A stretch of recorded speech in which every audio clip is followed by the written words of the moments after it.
রাসূলুল্লাহ। আচ্ছা, একটু জোরে তকবীর টকবীর দেওয়া যাবে তো? হ্যাঁ, তোমরা ওইদিকে বসে থাকো, এইদিকে ফাঁকা জায়গাটা চলে আসো। হ্যাঁ, আচ্ছা, আসে কি না আসে না? ঠিক আছে। আচ্ছা, জোরে তকবীর দেওয়া যাবে তো? দেখি জোরে তকবীর দাও। নারে তাকবীর, আচ্ছা, নারে তাকবীর, নারে রিসালাত।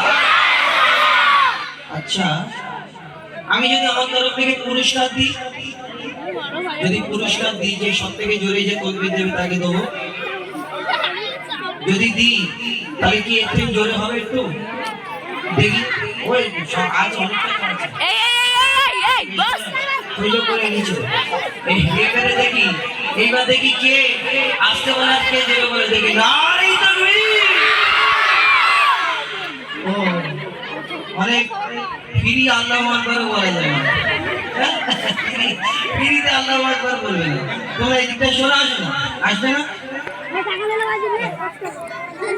বিয়ে দিয়ে দেবো, এদিকে আসবে না মানে? এই তাই বস, আমাদের যেখানে যাচ্ছে তুই স্টেজে উঠবি তো?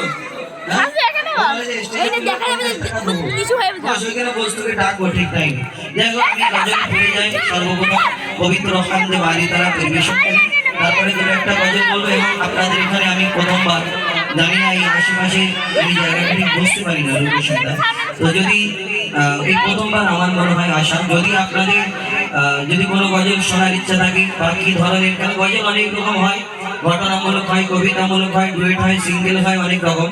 আপনাদের যেমন পছন্দ বলবেন ইনশাআল্লাহ, সেই রূপ আপনাদের সঙ্গে পরিবেশন করে শোনানোর চেষ্টা করবেন ইনশাআল্লাহ। কবি ছন্দের মাধ্যমে সর্বপ্রথম মহান আল্লাহ পাক রব্বুল আলামিন তারা শানে ছেড়ে বলছেন, আল্লাহ আল্লাহ আল্লাহ আল্লাহ আল্লাহ আল্লাহ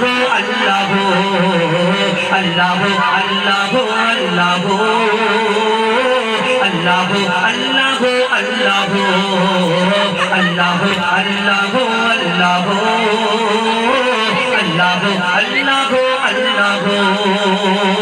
জমিন আসমানেতে যা আছে যেখানে, জমিন আসমানেতে যা আছে যেখানে, তুমি সবার প্রভু। আল্লাহ আল্লাহ আল্লাহ আল্লাহ আল্লাহ আল্লাহ আল্লাহ আল্লাহ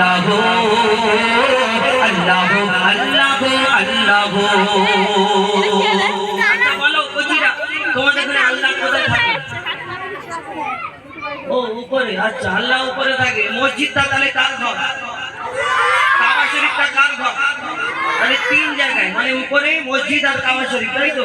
তাহলে আর কোনো জায়গায় না? হ্যাঁ, না। তাহলে আমাদের এখানে কত জায়গায় থাকে শোনো। তুমি মসজিদেতে, তুমি কাবা ঘরে, তুমি পাহাড়ে, তুমি মহাসাগরে। তুমি মসজিদেতে, তুমি কাবা ঘরে, তুমি পাহাড়ে, তুমি মহাসাগরে। তুমি ভিড়ের মাঝে, তুমি নিরালাতে, তুমি ভিড়ের মাঝে, তুমি নিরালাতে, তুমি আধারে প্রভু দিনের আলোতে। মানুষের অন্তরে রয়েছ ঘর করে, মানুষের অন্তরে রয়েছ ঘর করে, তুমি আল্লাহ শুধু। আল্লাহ আল্লাহ আল্লাহ আল্লাহ আল্লাহ আল্লাহ আল্লাহ আল্লাহ আল্লাহ আল্লাহ আল্লাহ আল্লাহ। ইউনুস নবীকে বাঁচালে মাছের পেটে, ইব্রাহিমকে বাঁচালে ওই আগুন থেকে। ইউনুস নবীকে বাঁচালে মাছের পেটে, ইব্রাহিমকে বাঁচালে ওই আগুন থেকে। নমরুদকে